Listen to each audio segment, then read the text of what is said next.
I got to be honest with you. I woke up this morning frustrated, annoyed. Here's why. I get too much appreciation. I really didn't think that. And neither did you. What the data says and what we know personally is that most of us could use more sincere praise and appreciation at home and at work. Take a moment and recall a time you received honest and sincere appreciation. Go ahead. Then consider what made it meaningful.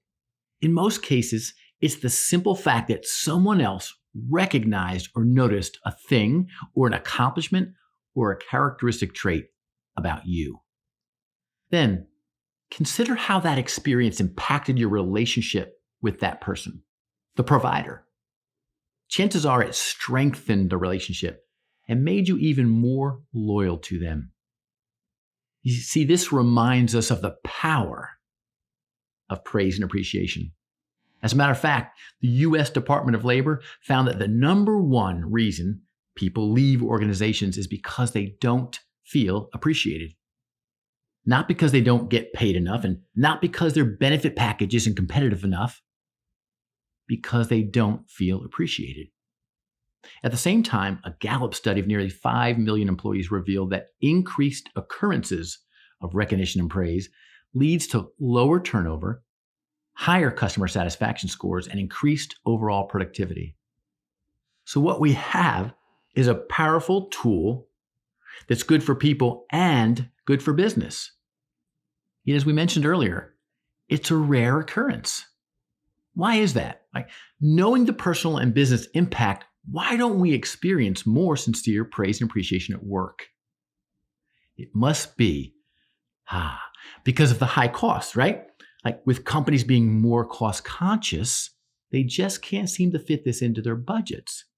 Like the manager who approaches their direct report and explains, I had every intention of giving you praise and appreciation this year, only I couldn't get the budget approval. No. We know this powerful tool is low to no cost since forever. Now, that's not exactly true, right? What we mean when we say there's low to no cost is in dollars. There is a cost. Your time and attention. Sincere praise and appreciation demands that you pay attention. And that requires something more precious than money. Time. Your time. So let's get back to our question. What is the power, or why is the power of praise and appreciation so rare and underutilized within the workplace? The answer is culture. Growing up, we all received cultural programming. In most cases, abundant praise and appreciation was not part of that programming. It wasn't a common experience, and we didn't see it modeled. Think about our educational process. Growing up, did you ever receive a test score back with all the right answers circled? Me neither. Which answers were circled? The wrong ones. What color ink? Red. Why? To draw our attention to what we missed. There's no fault to teachers in this. Teachers are amazing human beings. This is part of our educational culture. And growing up, I did chores. My brothers and sisters and I had a weekly list we were responsible for. At the end of the week, one of our parents would review our results and divvy out our appropriate allowance. If I had done all my chores except one, guess which one was the focus of our conversation? You got it. Think about our professional careers. Most of us probably had a manager who was more focused on what was missing, wrong, or late rather than what was good, right, and on time.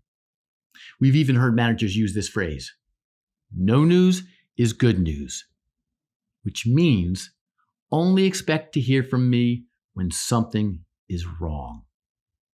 So when we think back, over our cultural programming, it makes sense that we don't feel comfortable providing or receiving sincere praise and appreciation. What's uncommon is uncomfortable. We can do better.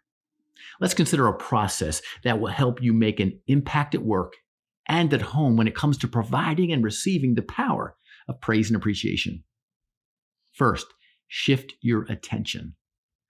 Praise and appreciation starts with looking for and finding what's good and right.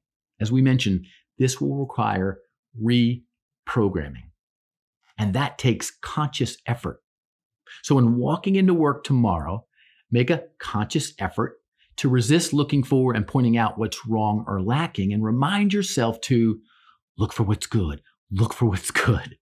And over time, you'll begin to shift your natural perception from what's wrong to what's right. Next, now that you've shifted your attention, let's use an acronym to help determine what to look for. TACT, T-A-C-T. T, things. Notice when someone has a new shirt, right? A new hairstyle, a new car, and notice when someone straightens up or rearranges their office space. People appreciate when we notice changes or improvements in them. A, accomplishments. Notice when someone earns a certification or a promotion or learns how to play the guitar or completes that first 5K run. People appreciate when you notice the effort it takes to accomplish a goal. CT, characteristic traits. Notice someone's interaction with a client or teammate. Do you see them demonstrate patience, persistence, or compassion? Notice when someone tackles a key project or initiative. Do they express persistence, courage, or a willingness to collaborate? People appreciate when we notice key characteristic traits or positive qualities within them. So, you recognize the theme here? Whether it's things, accomplishments, or characteristic traits, people, that's us, want to be noticed. It makes us feel good. As we mentioned, recognizing positive things, accomplishments, or characteristic traits in others feels good. Yet if we pause for a moment to think, which of these three might deliver the most power, the greatest impact?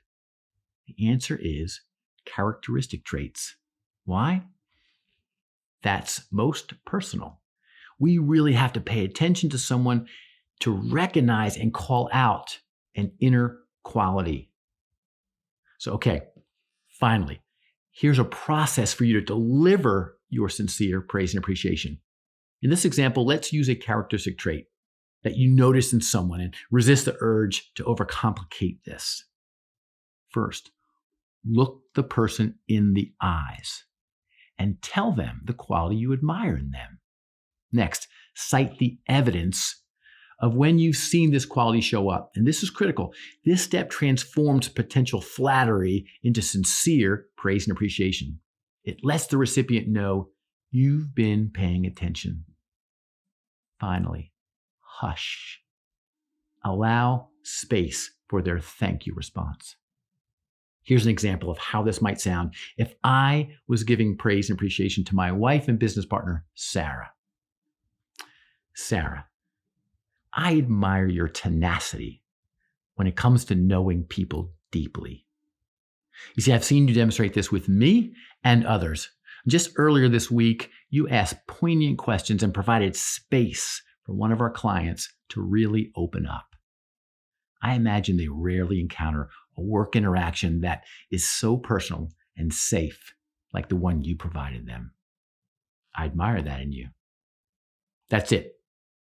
A total time requirement of about 30 seconds, and it provides a lifetime of impact.